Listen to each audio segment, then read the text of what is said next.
This is the Breaker.news Podcast for the week of February 27th, 2022.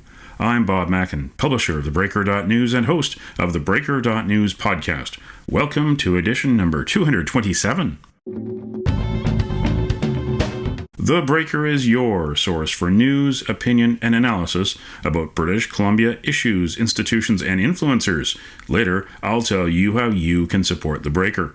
On this edition, headlines from the Pacific Rim and the Pacific Northwest, the Is It Just Me commentary, I award a virtual Nanaimo bar to a difference maker, and the big deal feature, the Olympics end in China, Russia starts a war, much apathy over China's human rights abuses, but boycotts aplenty over Putin's invasion of Ukraine. I welcome back sports economist Victor Matheson. But first, is it just me?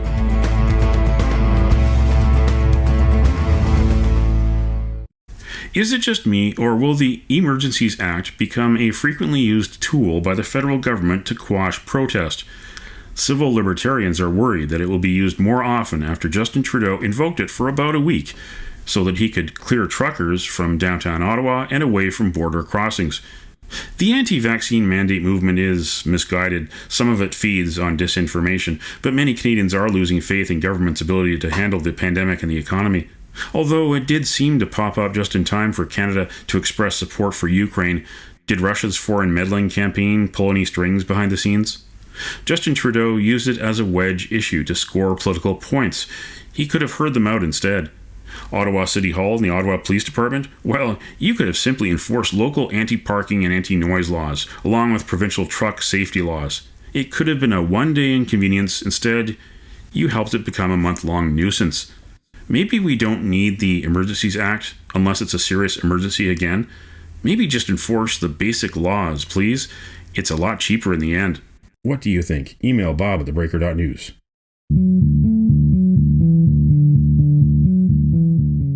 This is the Big Deal feature on the Breaker.news podcast. The two biggest news stories in the world last week, two of the biggest news stories in 2022 so far, the end of the controversial Beijing 2022 Winter Olympics and the start of Putin's invasion of Ukraine. Both happened last week. Few countries spoke out over China's human rights abuses against Uyghur Muslims, Tibetans, and Hong Kongers. The games ended on time. There were no boycotts.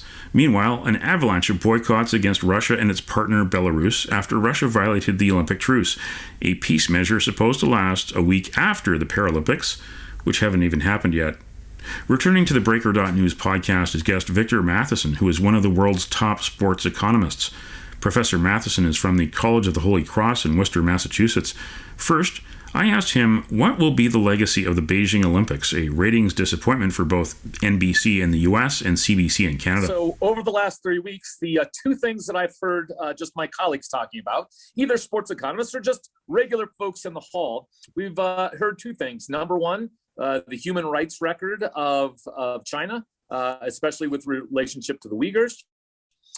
That's not a great legacy to have if you're China. If you want to say, hey, we're doing this games to put China on the map in an important way.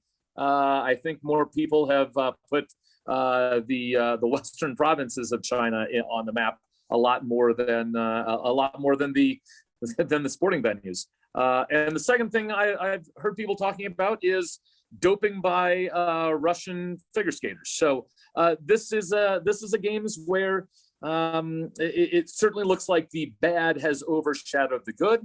I haven't heard barely anyone talking about what's happening on the ice, what's happening on the slopes. A little of that obviously is the Americans didn't do as well as they had hoped in some of the events. Some of our top athletes like Michaela Schifrin, kind of had a poor Olympics. That being said, again, all the buzz about this Olympics is not about what the athletes were doing, on the ice and on the slopes, but instead what they're doing in preparation in terms of doping, or what what China's doing with human rights, in general, and whether they're just using the Olympics as a way to basically engage in sports washing. After Russia's Putin violated the Olympic truce and invaded Ukraine, UEFA moved May's Champions League final from St. Petersburg to Paris. The IOC also called for a boycott of events in Belarus and Russia. What does this mean for world sport? Yeah, so let's give credit to the people who deserve the credit, and let's point out the people who don't deserve the credit. UEFA absolutely deserves credit here. This was absolutely the right move to have them move the Champions League final out of St. Petersburg. Obviously, this is an easy move for UEFA to do because there are lots and lots of cities that could host a Champions League final with about a week or two of preparation. There's lots of good stadiums and lots of good cities with the tourist infrastructure in place right now. So an easy thing for them to do and absolutely the right thing for them to do. But it's not completely costless. Again, there has been time and preparation put into that. Same thing with F1, who has moved their Formula One race out of Russia. And again, this is not costless for them, but again, there are other possible locations to relocate that event to, and so good for them. I'm not going to give the IOC any credit here. The IOC does not have any upcoming events in Russia anytime soon, and so it's pretty easy for them to say, oh, you should move all of your events out of this place that's engaging in serious human rights violations, when they simply didn't do this literally a week ago. So again, no credit to IOC telling others that they should be moving their events when they have not been willing to move their events in similar situations. They also, a kind of dissimilar situation, but also, problematic is, the insistence of the IOC to go through with the games in Tokyo, when Tokyo and their residents clearly didn't want them in the midst of, a major spike in COVID cases. So again, no credit to the IOC, but absolutely good credit to UEFA and Formula One. What will really be interesting is what happens with FIFA. Number one, is FIFA going to make Russia move the last of its qualifiers out of Russia? That's an easy move, but it'll be interesting to see if that happens. What's the bigger move is if they do a full blanket ban. Now, both FIFA and the IOC and other major sporting organizations are fairly reluctant to ban countries for transgressions committed by their governments. It's not always the athlete's fault that this is part of this, is one issue. And, it's a little bit of a slippery slope. I mean, should you ban Russia for invading Ukraine? It's easy to say absolutely yes, they should be kicked out of the World Cup. Okay, but what about China for World Cup or for human rights violations with the Uyghurs? Okay, yeah, maybe that. Well, what about Saudi Arabia? Saudi Arabia engaging in prejudice against women in their own country. What about state sponsors of terrorism? What about that? What about the United States invading Iraq on a pretext? Should we be kicked out of things? So again, that becomes a little more difficult. But I think FIFA's got a tough choice here coming up about whether you allow Russia to stay in the World Cup at all. I think it'll be an easier choice to have them have to play all of their matches not at home, but in a neutral site. I think I would not at all be surprised for that to happen. But the big piece is Russia going to be able to continue to participate in the World Cup? It should be pointed out that losing the Champions League final actually isn't a gigantic dollar amount for St. Petersburg. It's certainly something, probably in the tens of millions of dollars of economic impact loss, certainly not in the hundreds of millions. So it doesn't cost Putin that much in terms of dollars and cents. But let's be quite honest here. Putin's not motivated by dollars and cents, right? If he was, he wouldn't have invaded the Ukraine last week, right? So the issue here is, this is about ego. This is about power, and moving the Champions League final hits Putin exactly where it hurts. It takes away this showpiece and this showcase event that Putin would have gotten to stand there at center field handing out trophies, and now he's relegated to not playing any part in this, what's essentially the world's biggest single one-day event. The next mega event is the FIFA World Cup later this year in Qatar. Canada is on the verge of qualifying for the first time since 1986. 2022 is also 4 years before Canada co-hosts with the US and Mexico. The last time Canada hosted a FIFA event was the 2015 Women's World Cup. After a legal battle almost 7 years long, TheBreaker.news has finally obtained a copy of the contract via Freedom of Information.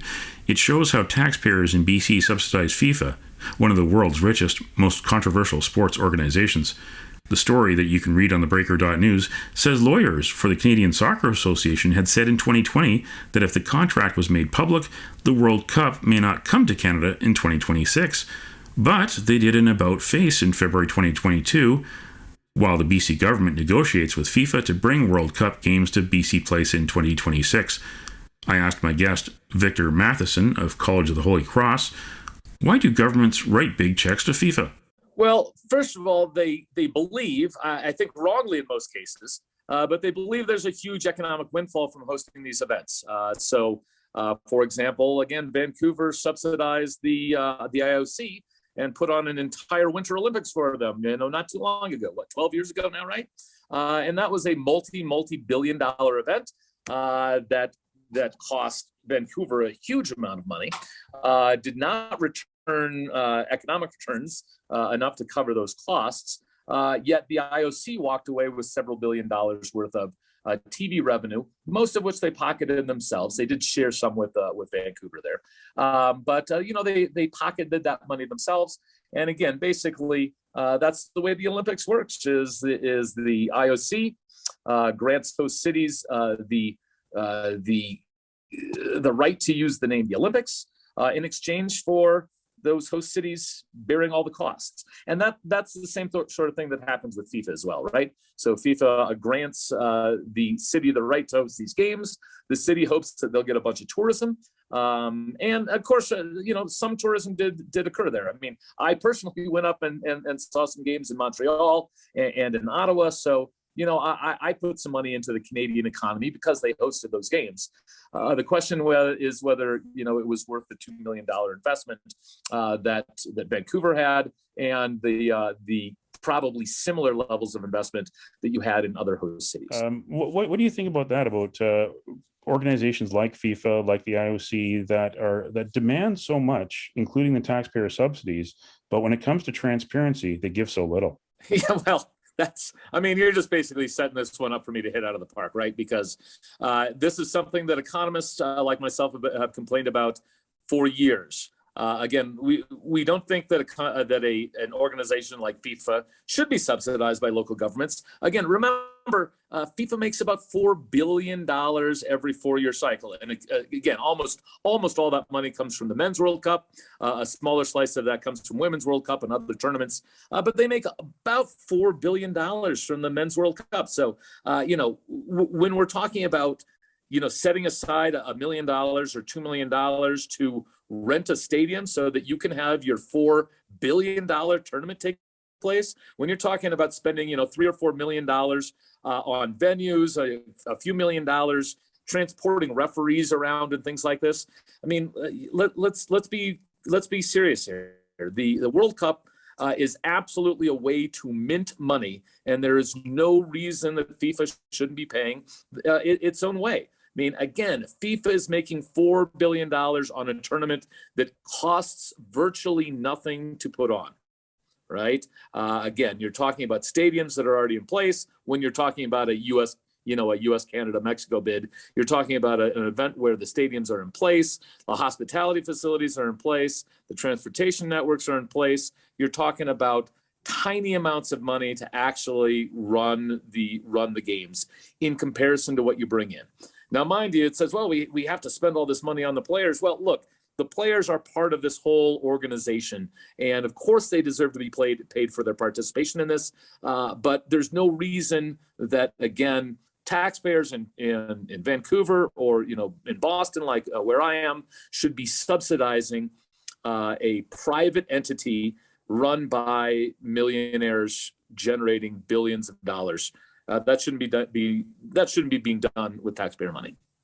That was my guest, Victor Matheson, sports economist from the College of the Holy Cross in Worcester, Massachusetts. We'll have more from him on the TheBreaker.news Podcast next week. Now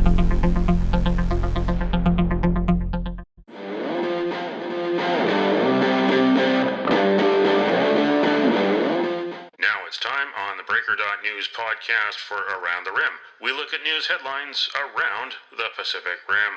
In Taiwan news, Chinese censorship instructions for Ukraine leaked. Chinese Communist Party mouthpiece orders content unfavorable to Russia or pro-Western to be censored. Horizon News, part of CCP-owned Beijing News, accidentally leaked its internal directives for reporting on Russia's invasion of Ukraine in a Weibo post on February 22nd, revealing that it would only publish pro-Kremlin content. An editor at Xinhua news agency later posted on Weibo that China needs to emotionally and morally support Russia now, since China will also need Russia's understanding and support when wrestling with America to solve the Taiwan issue once and for all. In Hong Kong Free Press, a madhouse, overstays, suicide attempts, chaotic management at Hong Kong's overloaded Penny's Bay COVID facility. Hong Kong's fifth wave of COVID-19 has been infecting thousands daily and has put medical and isolation facilities over their maximum capacity. There are now around 1,000 patients at Penny's Bay on Lantau Island. In Mainichi News, Japanese trio sings Ukrainian national anthem on YouTube, prompting flood of thanks. The all-female trio aims to support world peace by singing national anthems from around the globe. They have previously posted videos of the national anthems of countries where Yokohama has sister cities, including Manila in the Philippines, Mumbai in India, and Vancouver in Canada. Odessa, a Ukrainian port city, is one of those sister cities. Yokohama and Odessa became sister cities in 1965. Here are some sounds of the Yokohama sisters singing the Ukrainian national anthem.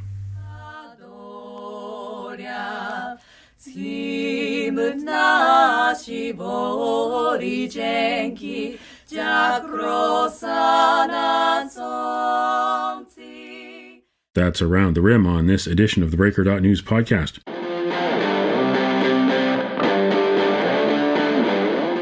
Now it's time on the Breaker.news Podcast for Cascadia Calling. We look at news headlines around the Pacific Northwest. In the Oregonian, Oregon bill requiring royalty payments to college athletes from sales of jerseys, video games, trading cards passes state legislature. Numerous institutions have announced the framework for similar royalty payments for jersey sales for their athletes, including the University of Michigan, Ohio State University, and University of Utah. If signed, SB 1505 would make Oregon and Pennsylvania the only states with laws requiring such royalties. In King 5 news, Rick Steves among tour operators canceling trips to Russia following invasion of Ukraine. Rick Steves, who has a travel show and has written guidebooks, has built a business that, in pre-COVID times, was taking 30,000 travelers to Europe each year. After Russia's invasion of Ukraine, Steves posted on social media, quote, "When we bring travelers to another country, we also bring their dollars that would support Putin's aggression. Therefore, as of today, we have canceled all 2022 tours that include a stop in Russia." End quote. In the Victoria Times Colonist, court says Beacon Hill Park cannot be used for temporary sheltering. The city of Victoria filed a petition last spring asking the court to clarify whether the park can be used by people without homes for temporary sheltering. Beacon Hill Park is held in trust by the city under an 1882 Crown grant by the province. Unhoused people began camping in parks when the pandemic saw many shelters sharply reducing their capacity because of new distancing rules. After the number of tents swelled in the 900 block of Pandora Avenue, campers were allowed to move to Topaz and Beacon Hill Parks. Some also camped next to the Crystal Pool. The biggest sports superstar in Cascadia, Seahawks quarterback Russell Wilson, is coming to Vancouver on April 26th. Get in the huddle at the Independent Contractors and Businesses Association annual banquet. For information and tickets, go to icba.ca or call toll-free 1-800-663-2865. And it don't matter what color you are, 'cause love will conquer hate, so you won't stand alone. You won't stand alone.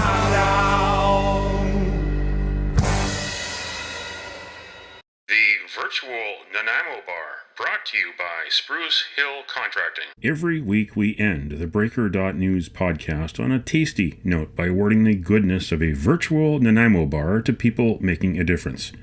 A virtual version of the province's favorite dessert bar goes this week to the memory of Steve Fonyo, whose journey ended February 18th. He was 56 when he died. Fonyo raised $14 million for cancer research when he ran across Canada in 1984 and 1985, a triumph that was followed by so many tragedies. He lost a leg to cancer when he was 12, but most of his life was swallowed directly or indirectly by addiction. A reminder that we need to find a cure for both cancer and addiction. You can nominate someone for a virtual Nanaimo bar. Send me an email to bob@TheBreaker.news. Spruce Hill Contracting, custom homes and renovations. Find more information at sprucehill.ca.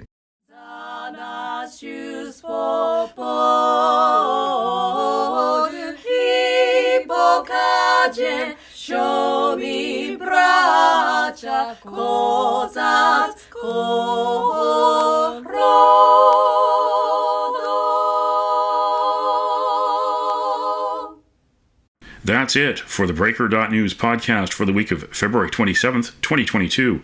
I'm Bob Mackin. Thanks for joining me. Did you know that on the 27th of February in 1991, during the First Gulf War, U.S. President George Bush I announced the liberation of Kuwait? Now you know. Send me your feedback. Send me your story ideas to bob@TheBreaker.news. Bookmark TheBreaker.news. You can also find us at TheBreaker.ca.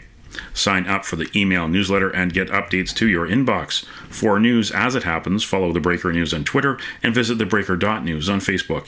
You can support The Breaker for as little as $2 a month.